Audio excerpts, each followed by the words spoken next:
हमें राइट्स कहाँ से मिलते हैं? तो इंग्लिश फिलोसोफर जॉन लॉक के अकॉर्डिंग राइट्स हमें नेचर से मिलते हैं, बट मॉडर्न टाइम्स में माना जाता है कि राइट्स हमें इसलिए दिए जाते हैं क्योंकि हम ह्यूमन बीइंग हैं। मीन्स ह्यूमन होने के नाते हमें बहुत से राइट्स दिए जाते हैं और आज ये राइट्स लगातार एक्सपेंड हो रहे हैं।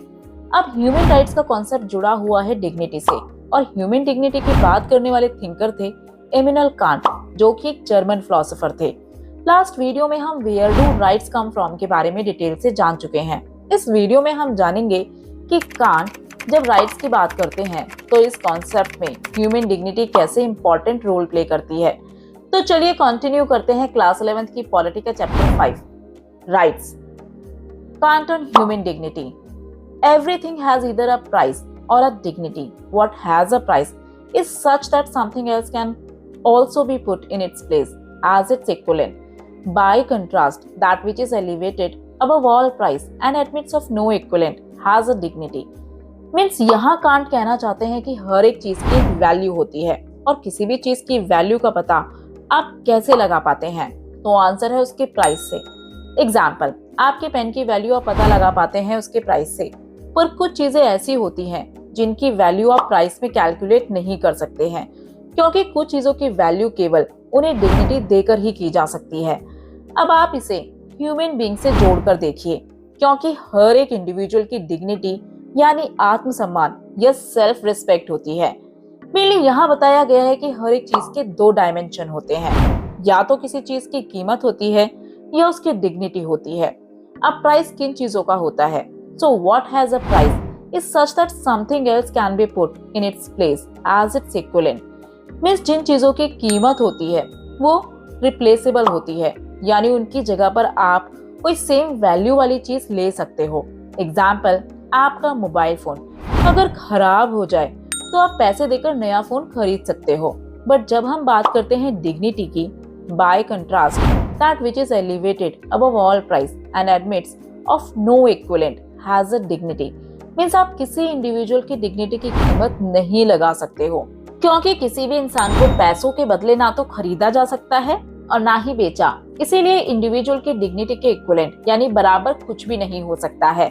इन शॉर्ट्स, कांट यहाँ कहना चाहते हैं कि वर्ल्ड में हर एक चीज की कीमत हो सकती है, बट ऐसी चीज जिसकी कोई कीमत नहीं होती है और जो सबसे ऊपर होती है वो है ह्यूमन डिग्निटी। आगे चले तो human beings unlike all other objects possess dignity. Means हर ह्यूमन बीइंग की डिग्निटी होती है जो अपने आप में वैल्यूएबल होती है और जिसे कैलकुलेट नहीं किया जा सकता है। 18th सेंचुरी के जर्मन फिलोसोफर इमैनुअल कांट अपने इस आइडिया को बहुत डीप मीनिंग देते हैं। It meant that every person has dignity and ought to be so treated by virtue of being a human being. Means जब हर एक इंडिविजुअल की डिग्निटी यानी गरिमा होती है तो आपको हर इंडिविजुअल को ह्यूमन बीइंग की तरह ट्रीट करना होगा।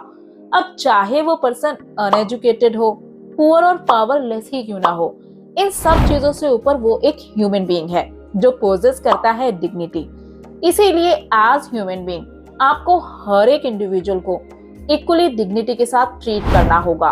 अब ये भी हो सकता है कि वो इंसान डिसऑनेस्ट हो, इमोरल हो, बट क्योंकि वो ह्यूमन बीइंग है इसीलिए उसे भी मिनिमम डिग्निटी देना जरूरी है, अब चाहे वो इंडिविजुअल कैसा भी हो। और कांट के इसी आइडिया को कहा जाता है moral conception of right. But Kant का ये आइडिया और क्या कहता है? For Kant to treat people with dignity was to treat them morally. यहाँ मोरली का मतलब है वो काम करना जो सही माना जाता हो। मेनली लोगों को रिस्पेक्ट से ट्रीट करना एक मोरल है, यह आपके अंदर से आना चाहिए बिना किसी बाहरी दबाव के। और इसी मोरल कंसेप्शन ऑफ राइट्स में कहा जाता है जिस तरह आप बात करते हो अपने राइट्स की, उसी तरह दूसरों के राइट्स को भी रिस्पेक्ट देना या दूसरों को डिग्निटी के साथ ट्रीट करना। अब यहाँ कांट तो आर्गुमेंट्स भी देते हैं। First, we should be treating others as we would to be treated ourselves. Means जैसे हम खुद को ट्रीट करते हैं या खुद के अधिकारों की बात करते हैं वैसे ही दूसरों को ट्रीट करना। Second, we should make sure that we don't treat the other person as means to our end. यहाँ मीन्स टू एंड का मतलब है किसी उद्देश्य को पूरा करने के लिए किसी चीज का यूज करना। एग्जाम्पल के लिए, अगर आप किसी कार को यूज करते हो किसी जगह पर पहुंचने के लिए तो आपका मीन्स है कार और आपका एंड है यानी एम है उस जगह तक पहुंचना। अब हम कोई भी काम किसी ना किसी ऑब्जेक्टिव को पूरा करने के लिए करते हैं, यानी कि स्पेसिफिक एंड तक पहुंचने के लिए करते हैं। अब ये चीजों तक तो ठीक है, बट आप किसी इंडिविजुअल को एंड तक पहुंचने के लिए मीन्स की तरह यूज नहीं कर सकते हो, जैसे कि आप अपने पेन, कार एटसेट्रा को यूज करते हो, क्योंकि ह्यूमंस की इंट्रिंसिक वैल्यू होती है और इसके साथ साथ डिग्निटी भी होती है, जिन्हें आप अपने फायदे के लिए यूज नहीं कर सकते हो। एग्जाम्पल के लिए, किसी बिल्डिंग को कंस्ट्रक्ट करने के लिए जरूरत होती है लेबर्स की, तो क्या यहाँ लेबर्स को मीन्स की तरह यूज किया जा सकता है?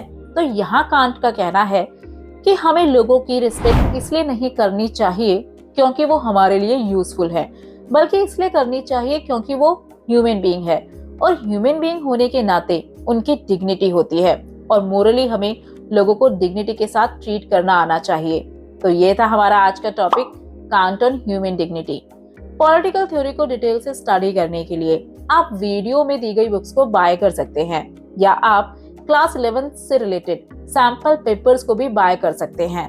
नेक्स्ट वीडियो में हम बात करेंगे legal rights and the state के बारे में। Hope you like this video. For more videos do like, share and don't forget to subscribe our channel.